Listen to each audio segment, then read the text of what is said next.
Hello, I'm Doug Stenslick with Cripple Creek Backcountry here with Tyler Vaughn, also from the shop, and we're going to look at how your alpine touring boot should fit. And the reason we're doing that is because not everybody can come into a Cripple Creek Backcountry location. Some people are shopping on our website, some people might have gotten it from another shop, but really we're trying to elevate the standard for how a boot should fit and the comfort level we're looking for. A few important things to know about a touring boot is you're probably going to size it just a tiny bit up from your normal downhill boot. I like to say you can't just kick your boots off in the lodge when you're out in the backcountry, so you don't want to put yourself in that position. But everybody likes their boots to fit a little bit different, from a really tight performance fit to a looser comfort fit. I would generally say the tighter you can get the boot to fit comfortably, the better it's going to be. And we'd always rather downsize a little and have to expand than size up. So Tyler just got his boots in the mail today, and he's going to be doing this at home, but today I'm here to give him a little bit of help. So when this boot shows up in the mail, the first thing Tyler's going to do is rip out the liner. The reason we take the liner up is because there's actually quite a bit of foam on this liner, about 1 centimeter in the toe and 1 centimeter in the heel.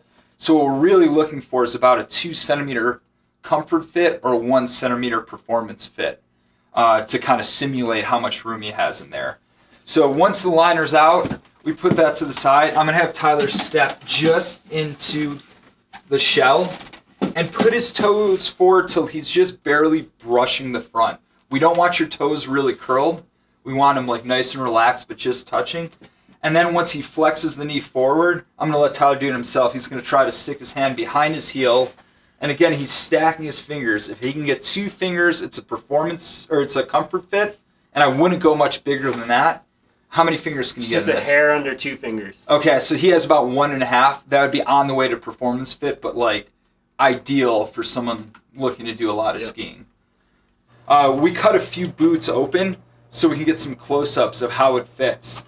Basically, what I would do at home if I were sizing my own boot is step into just the shell and move your toes forward till they just barely touch the front. After that, I would put my fingers behind and see how much room I have behind. Not everybody's going to have a fit stick at home like this Scarpa stick, but basically the width-wise would be a comfort fit, 2 fingers stacked on top of each other, and the narrow way would be a 1-finger fit. And basically the reason why we're using fingers is because everyone's finger this way should be about 1 centimeter, so stack should be about 2 centimeters. That leaves room for the liner on either side. So after Tyler puts his toes just up against the front, I put my fingers behind. In this boot, you're saying this feels a little roomy, Tyler? Yeah. So I have that full 2-finger comfort fit. That's not necessarily too big. How do you normally like your boots to fit? I like a comfortable fit. Yeah, so in this case, I'd probably tell Tyler not to worry about downsizing on this. If I only got my 1 foot unstacked behind, my 1 finger stacked behind his foot, then that would be a performance fit. If he was looking for a really tight fit and willing to do a little extra work on the general fit, that's the way I would go. A few other things we're talking about with a boot is there's 3 general measurements that you can see from our spec charts or a competitor's spec charts. So I have 2 different profiles of the boot here to show the different measurements we're looking at. The last width is the most common, and that's across the widest part of the foot. The issue with some boots is if the widest part of the boot is up here and Tyler's foot is back here, then it's going to feel a little bit tight. So you can't always go by those millimeter specs on the website.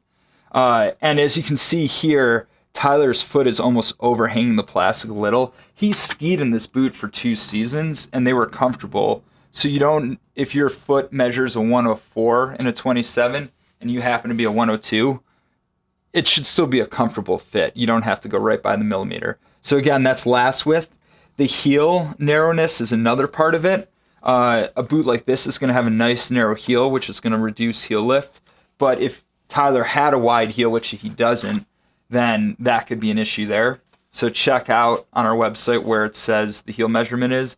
And the last really important one is this instep height.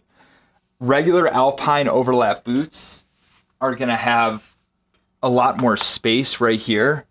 This was, until we cut it into pieces, a 3-part cabrio tongue boot, and that means it usually generates a little bit of more pressure on the top of the foot or on a high instep. The nice thing about all of this is once you have the boot and you determine it's close, there's a lot you can do. Like I said, maybe you can't get into a ski shop right away because of where you live, but most of the break-in process from the heat mold can be done through just getting out in the mountains touring. Once you can bring it into a shop, we generally put toe caps on the front of the toe, which pushes the heel back to finding that heel pocket. That gets you a little extra wiggle room. That's the first step we do all the time. Adding a custom footbed is a huge move, or even a stock footbed to replace like the flimsy one that comes in the boot.